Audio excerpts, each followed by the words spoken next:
Some people say that mass immigration into the United States can help reduce world poverty. Is that true? Well, no, it's not. And let me show you why. This gumball represents the 1 million legal immigrants that the United States has taken every year on average since 1990. Now, who in the world deserves our humanitarian compassion?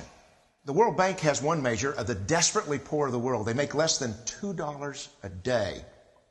And how many people make less than $2 a day in the world? We'll start with Africa.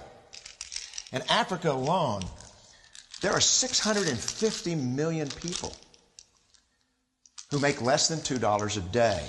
650 million.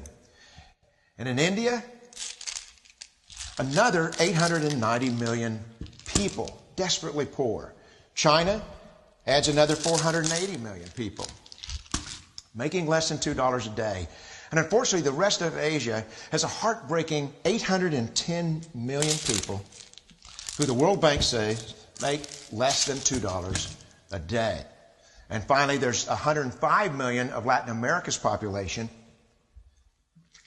that are desperately poor. All told, the World Bank says there are 3 billion people in the world. 3 billion people who are desperately poor, making less than $2 a day. That's 3,000 gumballs.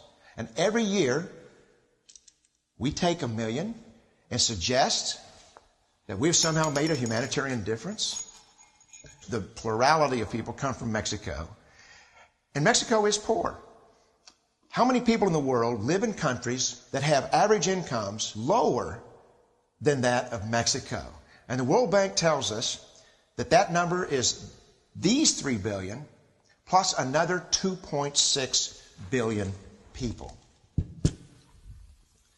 5.6 billion people in the world who live in countries with average incomes below that of Mexico. That's 5,600 gumballs.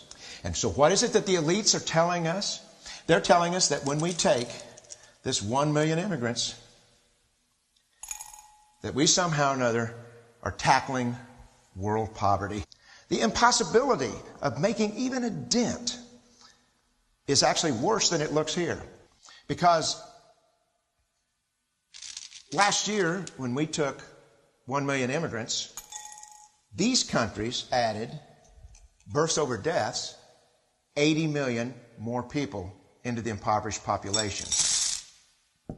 And this year, Congress is bringing in 1 million legal immigrants. And this year, according to the United Nations, these countries are expected to add another 80 million people. And next year, you can be quite sure that Congress, unless stopped by the American voters, will bring in another 1 million immigrants.